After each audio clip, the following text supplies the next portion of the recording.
Nenhuma palavra torpe saia da boca de vocês, mas apenas a que for útil para a edificação dos outros, conforme a necessidade, para que conceda graça aos que a ouvem. Não entristeça o Espírito Santo de Deus, com o qual vocês foram selados para o dia da redenção. Livre-se de toda amargura, indignação e ira, gritaria e calúnia, bem como de toda maldade. Sejam bondosos e compassivos, uns para com os outros, perdoando-se mutuamente, assim como Deus os perdoou em Cristo. E aí, pessoal, como é que vocês estão? Né? Estamos aqui para compartilhar mais uma vez a palavra de Deus. E eu quero falar hoje de um tema que faz parte, né, de uma cultura gospel, né? Eu já falei aqui em outras mensagens aqui do canal. O canal tem esse nome, né? Evangelho sem eufemismo, né? Uma referência ao romantismo, né? A uma cultura gospel que se instalou, né? na igreja, na linguajar, no pensamento dos cristãos e que muitas vezes não corresponde à palavra de Deus ou até conduz para uma má interpretação da palavra de Deus, da mente de Deus. Esse é um dos trechos que tem muito essa questão, né? Por quê? Muitas vezes quando fala assim, nenhuma palavra torpe saia da sua boca, né?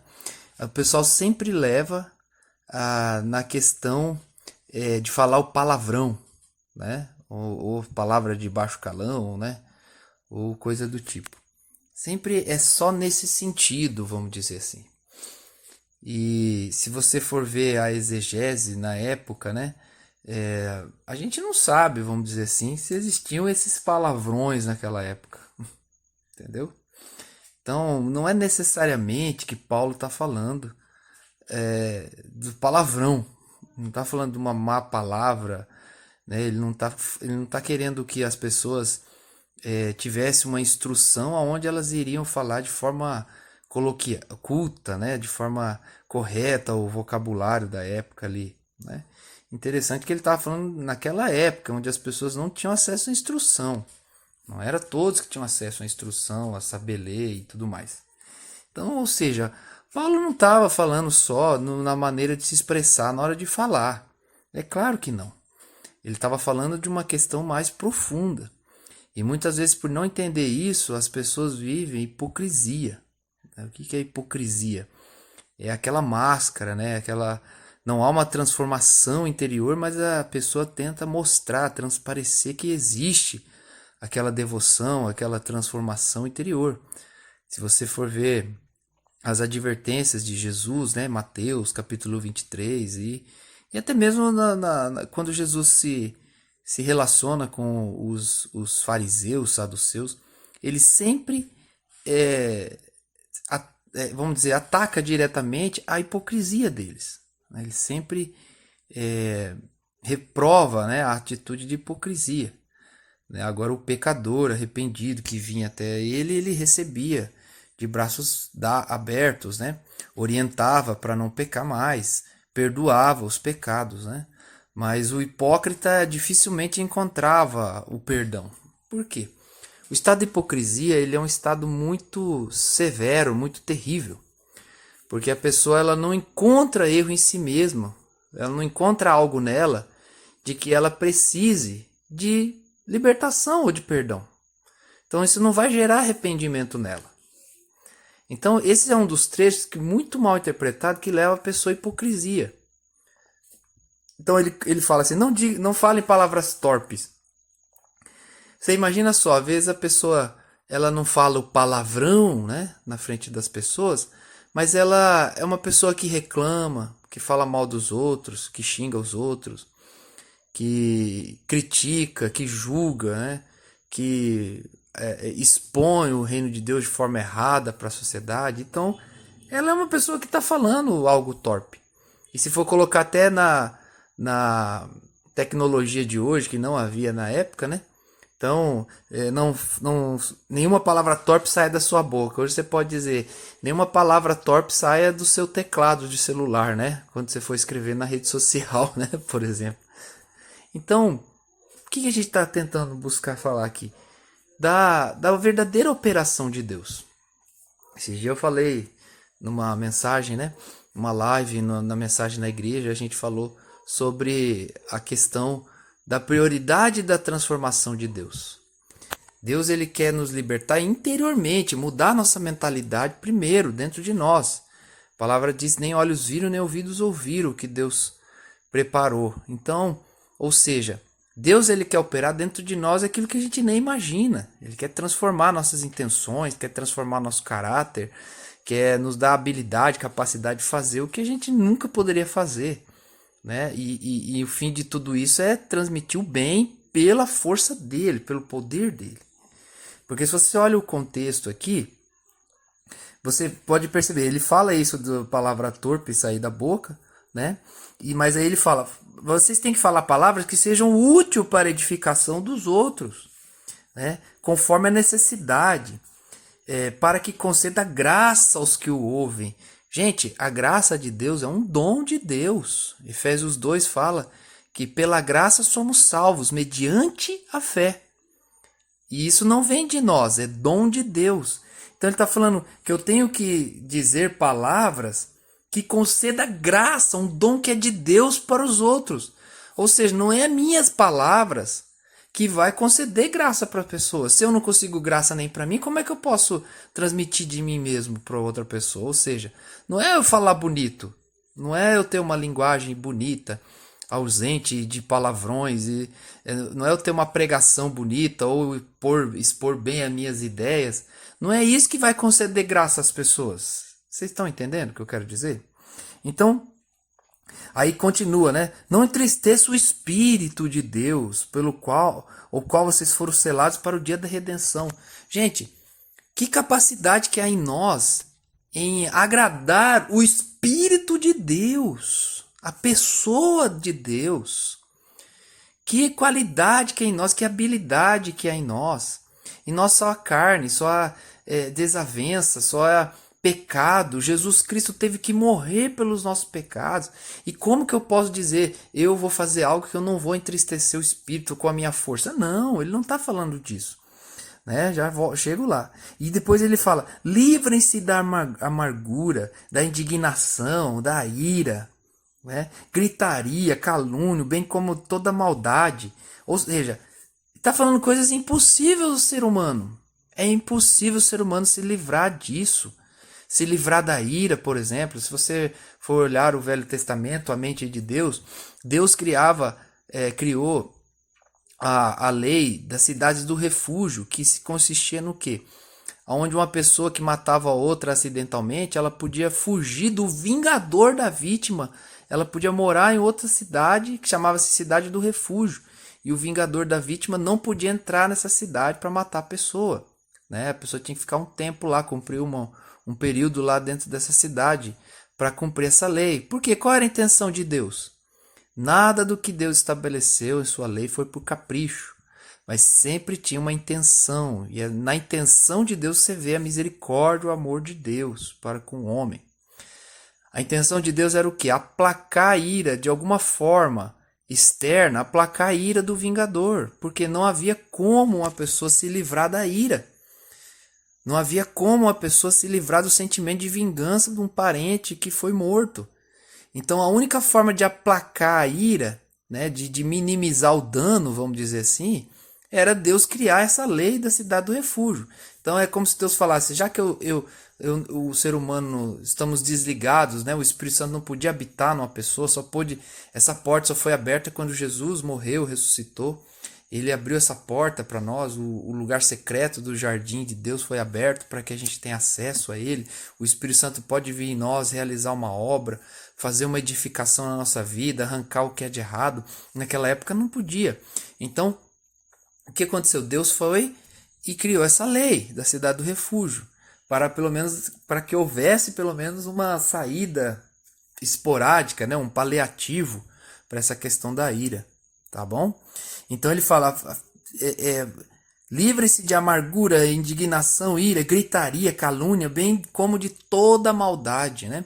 Como que uma pessoa vai se livrar de toda maldade se o ser humano ele é criado na natureza do diabo? A natureza do diabo é matar, roubar e destruir.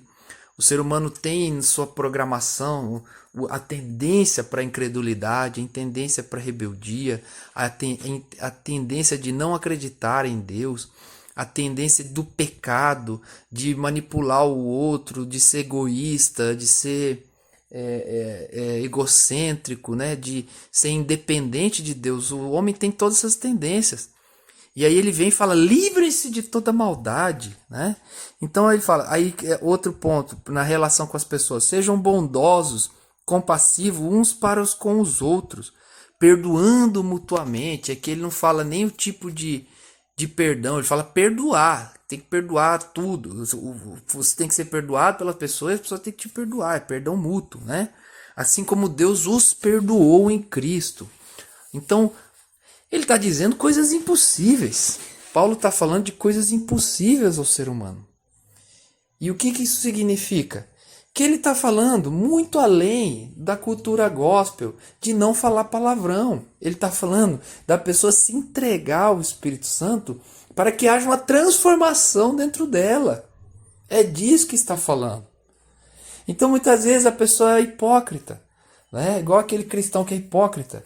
Ele não bebe bebida alcoólica, ele não bebe cerveja, ele se gloria disso, se acha melhor do que o outro por isso, só que ele é viciado em açúcar, ele é viciado em refrigerante, coisas que causam mal para o corpo dele. E a própria Bíblia diz que o corpo é templo do Espírito Santo. Você não pode prejudicar o templo do Espírito Santo, você tem que cuidar do seu corpo físico para você realizar a obra de Deus em saúde. Né? Você tem que encontrar a palavra de Deus para ter saúde no seu corpo. Jesus Cristo levou as dores e enfermidades, pagou um preço alto para a gente não ficar aprisionado na doença. Só que você também não pode tentar Deus. Então o camarada é hipócrita, ele fala, eu não bebo bebida alcoólica, eu não bebo cerveja, né? Que pastor que bebe está errado, o irmão que bebe está errado, e até esquece que Jesus bebeu vinho, né? Então, ele está errado, mas ele enche de açúcar, ele dá refrigerante para os filhos dele, e não vê isso como um atentado contra o corpo dele, então uma hipocrisia, né? Outro lá, camarada, né? Que ele vai lá, ele tem problema hormonal, não sente desejo sexual, né? E aí ele condena aquela pessoa que caiu na fornicação, que traiu a esposa, né? Porque a esposa não fazia sexo com ele, né? Isso mesmo que eu estou falando aí para você. Olha só como é sério. Então, o camarada ele vai e condena o outro. Isso é pecado, aí, né? Às vezes é um pastor, né, que está lá com o seu libido baixo, e aí o irmão vem conversar com ele e fala, pastor, eu quero fazer sexo com a minha mulher o tempo todo, às vezes fala, ou cobiço as mulheres, fala, é o diabo, irmão, né? Você é pecador, entendeu? Hipocrisia. Na verdade, ele não é espiritual, na verdade, ele tem um problema na saúde dele. E assim vai, as hipocrisias do meio humano, né? Como aqueles pastores, né, que fala para o irmão que é separado, não pode tomar santa ceia, mas o irmão pode dizimar. O dízimo ele aceita, mas não deixa o irmão tomar santa ceia. Hipócrita também. Então a gente precisa analisar isso, entender essas coisas. A palavra torpe ali, são palavras que são fruto da carne da pessoa. A pessoa que maldiz o outro, a pessoa que calunia o outro, a pessoa que reclama, murmura das coisas, reclama, fofoca do outro, julga, comenta o seu julgamento com outra pessoa, que mata uma pessoa na mente do outro, né? Fofocando, armando contenda entre irmãos, aquilo que Deus repudia. Então, isso é a palavra torpe. Isso é a palavra que não edifica. Você imagina só, você é uma mãe, um pai cristão, você tem seus filhos, aí o pai chega em casa e fala, dinheiro não dá pra nada, eu tô um pobre mesmo, e só reclama, entendeu? Não anda pela fé, não chama a existência o que não é como se fosse, não batalha por sua fé. Então o que acontece? Acaba que ele dá um mau testemunho de sua fé. É uma palavra torpe. Isso é a torpeza da palavra. É distorcer a linguagem do Filho de Deus, a linguagem da fé. Ele distorce a linguagem da fé. Ele distorce a linguagem que tinha que edificar outras pessoas. Só que aí entra o detalhe. Para que você promova a linguagem da fé, a linguagem de Deus, você precisa do Espírito Santo. E você precisa alegrar o Espírito Santo. Como? Tendo comunhão com Ele. Deixando o Espírito Santo moldar a sua mente, sua alma, suas emoções, te ajudar a você andar num caminho sem emoção, te ajudar a você andar num caminho sem a carnalidade, né? Vai ser o poder do Espírito Santo que vai te guiar, vai ser o poder do Espírito Santo que vai tirar de você toda a maldade, que vai impedir de você trazer à tona a maldade que é dentro de você. Jesus disse: o homem bom, do bom tesouro que está em seu coração, tira coisas boas. O homem mau, do seu mau tesouro, tira coisas más, coisas ruins. Então o que isso quer dizer? Você tem uma escolha, você que é nascido de novo. Você tem uma escolha de tirar de um bom tesouro que está em você as coisas boas, a ser externadas através de você. Aí a sua vida muda. Só que se você não faz isso, você tira das coisas más que há em você, que é a sua carne, a sua velha natureza. E você deixa isso transparecer. Você deixa isso ir adiante. Meu irmão, minha irmã que está me ouvindo, não seja sua vida de hipocrisia. Não tenha, se assim está aprovado porque você prega a palavra. Às vezes você está me ouvindo e você é um pregador. Você vai nas igrejas, prega a palavra, as pessoas te conhecem, te respeitam por isso.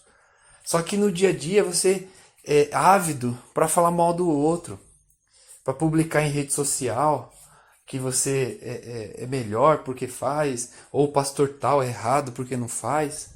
Isso é palavra torpe, não traz edificação. Isso não traz edificação. Isso não promove a graça de Deus na vida das pessoas. Tem muitas situações que você vai ter que ficar quieto. E outras situações que você tem que falar mesmo. Então tudo isso para a edificação das pessoas. O que as pessoas ouvem é muito importante. É só você pensar. O evangelho, ele tem que ser pregado. A fé vem por ouvir a mensagem. E o trecho ainda diz: como vão ouvir se não há quem prega? Ou seja, alguém tem que pregar, alguém tem que falar a palavra para que outros tenham fé. Mas se a gente só falar maldade, falar só coisas que não edificam, falar mal do outro, entendeu? O que adianta eu pregar do amor e eu falar mal do outro, aceitar contenda, fofoca? Entende? É isso que tem que mudar. Só que muitas vezes essas coisas a gente não tem força para mudar. Só uma comunhão com o Espírito Santo que faz isso mudar dentro de nós. Então pense nisso, analise isso, compreenda isso. Entenda, cabe à cultura gospel de que falar palavrão que é a palavra torpe. Pare com isso. Entenda bem hoje, traga isso para o seu coração, para a sua vida. Amém? Em nome de Jesus. Pai, eu te louvo pelo teu poder, pela tua unção. Confirma essa palavra. Que essa palavra venha de encontro para que essa pessoa precisa. E o Senhor toque no profundo coração dela, guiando ela na verdade. Quebrando todo jugo e fortaleza. Que Cristo nasça no coração dela e que ela tenha sabedoria para falar as tuas palavras, para proclamar a tua palavra e para viver a tua palavra. Em nome de Jesus, te agradeço. Em nome de Jesus Cristo. Amém? Então, acompanhe aí o nosso canal, né, Evangelho Sem Eufemismo. Clica aí no gostei aí do canal, tá? Passa esse vídeo adiante para alguém, tá bom? E precisar do nosso contato está na descrição. Deus abençoe sua vida grandemente. Amém.